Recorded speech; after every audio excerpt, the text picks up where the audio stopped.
Bon, aujourd'hui, c'est pas par hasard que j'ai choisi cette couleur et cette chemise, mais quand même pour s'associer bien avec les œuvres de Jean-Noël Larmeroux. En fait, c'est la deuxième fois qu'on collabore ensemble, puisque la première fois, c'était en mai 2018, quand on a ramené toute une exposition des œuvres de l'art contemporain en français à Saint-Pétersbourg pour le Forum international économique. En fait, il faut dire que les œuvres de Jean-Noël ont fait beaucoup de succès. C'est pourquoi, presque 8-9 mois après, on se retrouve ici à High Galerie Intelligence sur Anquet Voltaire à Paris pour une exposition personnelle de Jean-Noël. Bonjour, je m'appelle Jean-Noël Larmeroux. J'ai exercé pendant de longues années la profession de photographe dans le domaine de la mode et de la beauté pour des journaux comme Marie-Claire, Elle, Vogue, aux États-Unis ainsi qu'en France. Et j'ai travaillé aussi beaucoup pour Yves Saint Laurent, Christian Dior, Ralph Lauren, etc. Donc j'ai exercé ce métier que j'ai eu la chance de faire au plus haut niveau pendant 30 ans. Et puis là, depuis quelques années, je me consacre à montrer la beauté, pas au travers des femmes, des top modèles, mais au travers de la peinture et de la sculpture sur acier, et également des plexiglas. Donc c'est une recherche de beauté qui me tient depuis que je suis très jeune. À l'âge de 7 ans, mes parents étaient dans une boutique avec moi de Saint-Germain-des-Prés pour acheter à ma mère un manteau. Et puis mon père disait « Oh, ça te va, oh non, ça ne te va pas, t'es belle comme ça, t'es pas belle comme ça ». Et moi je ne comprenais pas parce que ma mère pour moi était toujours belle. Alors je dis à mon père « Mais papa, qu'est-ce que c'est la beauté ?» Et mon père il me dit d'une façon un peu difficile à comprendre à mon âge « La beauté, c'est ce que j'aime », il me répond. C'est resté pour moi sur le cœur une question terrible. Alors finalement, eh bien, ma vie s'est orientée pour essayer de trouver qu'est-ce que c'était la beauté. Je la recherche depuis que je fais plus de photos pour la mode, car je m'en suis éloigné. Depuis pas très longtemps, d'ailleurs depuis 7 ans. Et donc maintenant, je cherche la beauté au travers des plastiques fondus. Ça, c'est du plexiglas que je fonds avec du feu. Je travaille avec le feu. Donc, je fonds et puis également, selon les réglages que je fais du gaz, j'obtiens des projections de fumée noire. Et avec ces fumées noires, eh bien, je dessine comme un artiste le fait avec un fusain ou un crayon.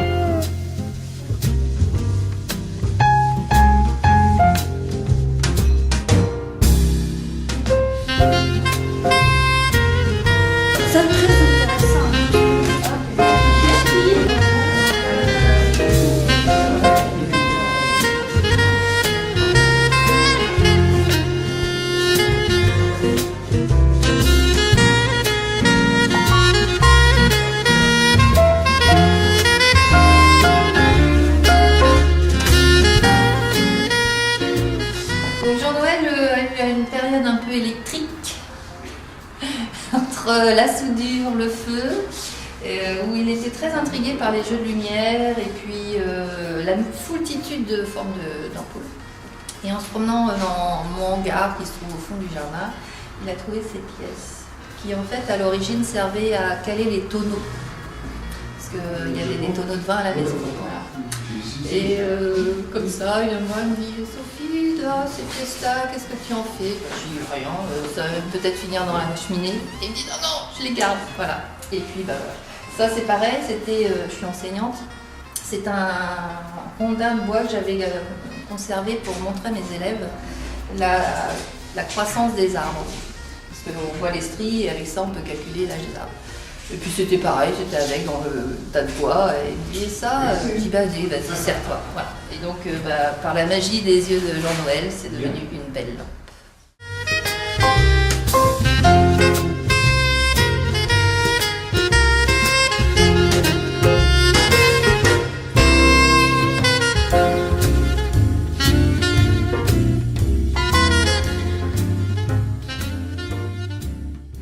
Et là, j'ai fait quelque chose qui me fait penser aux immenses buildings de Manhattan, avec là la rivière. Et voilà, ça fait partie des choses d'acier que j'ai arrêté de faire depuis 2 ans pour passer au plexiglas.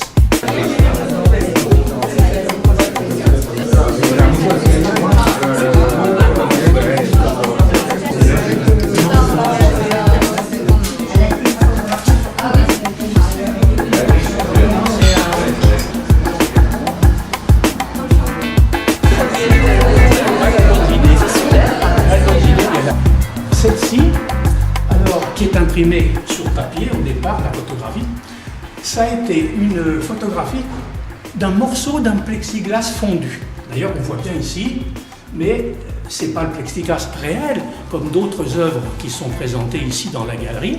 C'est une photographie et ça m'intéressait ce détail particulier avec les reflets. Là, le blanc, c'est du reflet, en fait, du ciel sur le plexiglas. Donc j'ai fait la photo et pareil, je l'ai imprimé. Et une fois imprimé, je la travaille graphiquement avec ce qu'on appelle des bâtons à l'huile.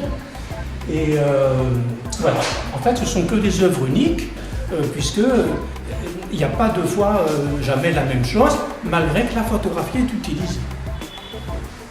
Alors pour celle-ci, eh bien là également, ce que vous voyez en bleu, et je l'ai appelé des unfinished drawing, c'est le dessin qui n'est pas terminé. Je l'ai appelé comme ça, et en fait vous voyez, ça me fait penser à ma femme de dos, ça fait penser à ses cheveux au vent. Ça. Et en fait, c'était photographié d'après un détail d'une œuvre brûlée. Et j'ai photographié en macro-photographie un tout petit détail grand comme ça, et j'ai agrandi, je l'ai explosé sur ce format, en l'ayant coloré en bleu avant. Hein. Et après, j'ai peint à l'huile également ce grand soleil, qui est le soleil de l'amour que j'éprouve pour elle.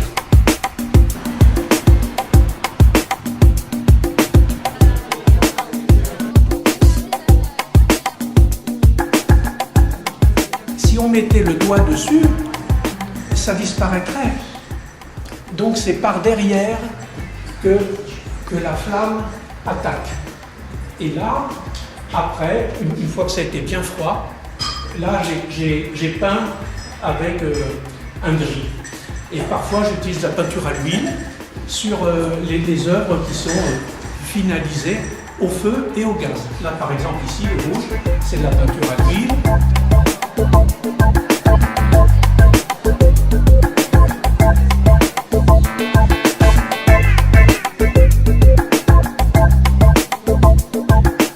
Donc parfois j'utilise aussi la photographie. Ça par exemple, là vous voyez ici, c'est un rouleau de papier qui est destiné à mettre sur les tables quand on fait un banquet.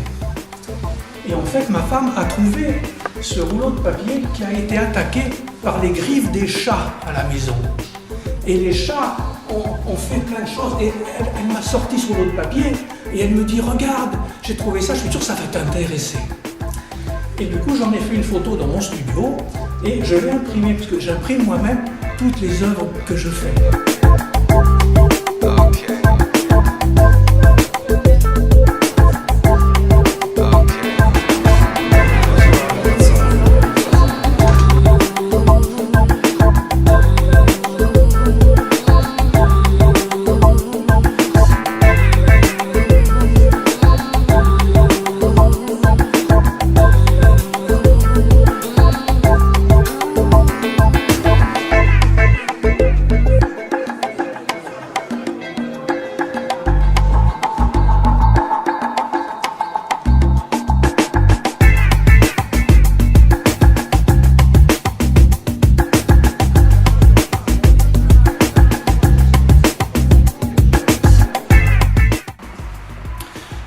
Alors, l'art contemporain, évidemment, il y a du bon et il y a du moins bon. À toutes les époques, il y a des grandes intentions chez des peintres inspirés. Et puis, il y a aussi parfois des inspirations qui n'arrivent pas au bout. L'art contemporain, je crois, se cherche beaucoup. Il se cherche dans des valeurs différentes de ce que l'histoire de l'art jusqu'à présent a initié. Et là où personnellement, en tout cas, je souhaite que mes œuvres rentrent dans cet art contemporain, c'est précisément pour apporter cette valeur auquel je crois qui est une valeur véritablement simple, car elle vient du fond de l'âme. Je ne fais jamais d'œuvre préméditée à l'avance. Je ne fais jamais d'œuvre conçue par le dessin. Je travaille que à l'inspiration.